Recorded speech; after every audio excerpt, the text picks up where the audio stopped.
খুঁটিনাটি রান্নাবাটি কুকিং চ্যানেলে আপনাদের সকলকেই স্বাগত জানাই। চলুন তাহলে আজকে আরও একটি সুন্দরভাবে মাছের রান্না আপনাদের সঙ্গে শেয়ার করে নিই।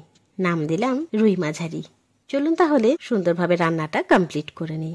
এই জন্য প্রথমেই আমি মাছগুলোকে সুন্দরভাবে ধুয়ে পরিষ্কার করে তাতে মাখিয়ে নেব পরিমাণ মতো হলুদ এবং স্বাদ মতো লবণ।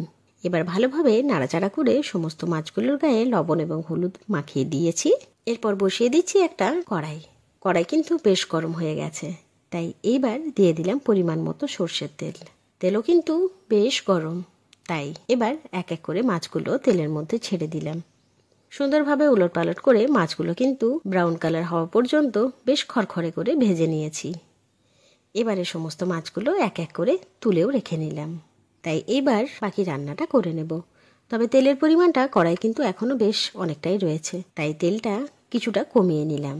এরপর দিয়ে দিচ্ছি কেটে রাখা পেঁয়াজ। এবার পেঁয়াজগুলোকে একটু নাড়াচাড়া করে ভেজে নেব। পেঁয়াজগুলো একটু নরম হয়ে এলেই দিয়ে দিচ্ছি কেটে রাখা টমেটো। এবার নাড়াচাড়া করে টমেটো এবং পেঁয়াজ দুটোকে একসঙ্গেই হাই ফ্লেমে ভেজে নিচ্ছি। সুন্দরভাবে পেঁয়াজ এবং টমেটো কিন্তু ভাজা হচ্ছে, তবে তাদেরকে একটু পাশ কাটিয়ে তেলের জায়গা থেকে সরিয়ে দিলাম। এবার মাঝখানে দিয়ে দিলাম অল্প একটু পেঁয়াজ বাটা। এবার নাড়াচাড়া করে পেঁয়াজ বাটাটা ভালোভাবে কষিয়ে নিচ্ছি।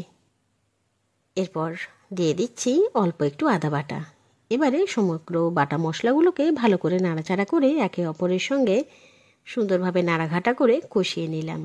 কষানো প্রায় মোটামুটি হয়ে এসেছে, তাই এবার এক এক করে গুঁড়ো মশলা দিয়ে দিচ্ছি। প্রথমেই দিয়ে দিলাম স্বাদ মতো লবণ, পরিমাণ মতো হলুদ গুঁড়ো এবং ধনে গুঁড়ো। এবার সমগ্র মশলাগুলোকে ভালো করে নাড়াচাড়া করে সুন্দরভাবে কষিয়ে নিচ্ছি। মশলা কিন্তু মোটামুটি কষানো হয়ে গেছে, তবে এখনও কিন্তু সম্পূর্ণ কষানো হয়নি, তাই অল্প একটু জল দিয়ে দিলাম। এই জলটা দিয়ে দিলে মশলার কিন্তু কাঁচা ভাবটা আর থাকবে না এবং চটজলদি কিন্তু মশলা থেকে তেলও বেরিয়ে আসবে। দেখুন, নাড়াচাড়া করতে করতে মশলার মধ্যে থেকে প্রায় জল কমে এসেছে এবং মশলা থেকে তেল বার হওয়াও কিন্তু শুরু হয়ে গেছে। তাই আবারও একটু খুন্তি নাড়াঘাটা করে দিয়ে দিচ্ছি পরিমাণ মতো জল। এখানে যতটা পরিমাণ ঝোল দিতে চাই মাছের মধ্যে, তার থেকে অল্প একটু বেশি পরিমাণে জল দিলাম, যাতে ঝোলের কোয়ান্টিটিটা ফোটার পর আমি যতটা চাইছি ততটাই যেন হয়। এবার নাড়াঘাটা করে অপেক্ষা করব ঝোল ফুটে আসার জন্য। দেখুন, ঝোলের মধ্যে বেশ ফোটা ব্যাপারটা চলে এসেছে, তাই আর দেরি না করে দিয়ে দিচ্ছি ভেজে রাখা সমস্ত মাছ। ঝোলের মধ্যে মাছ দেওয়ার পর প্রায় 1 থেকে 1.5 মিনিট পর ওপর থেকে ছড়িয়ে দিলাম মাছের ঝোলের গুঁড়ো মশলা। এরপর অল্প একটু দিয়ে দিলাম কাশ্মীরি লঙ্কার গুঁড়ো।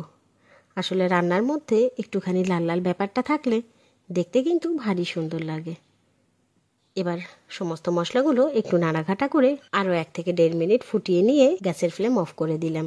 একদম সহজ এবং চটজলদি মাছের ঝোলটা গরম গরম ভাতের সঙ্গে বেশ সুন্দর লাগে খেতে। অতি অবশ্যই একবার কিন্তু ট্রাই করে দেখবেন। এরকম সুন্দর সুন্দর রান্নার ভিডিওস দেখার জন্য অতি অবশ্যই আমার চ্যানেল খুঁটিনাটি রান্নাবাটিকে সাবস্ক্রাইব করতে যেন ভুলবেন না। অবশ্যই লাইক, শেয়ার এবং কমেন্ট করে জানাবেন আমার দেওয়া সমস্ত ভিডিওস আপনাদের কেমন লাগছে। ধন্যবাদ।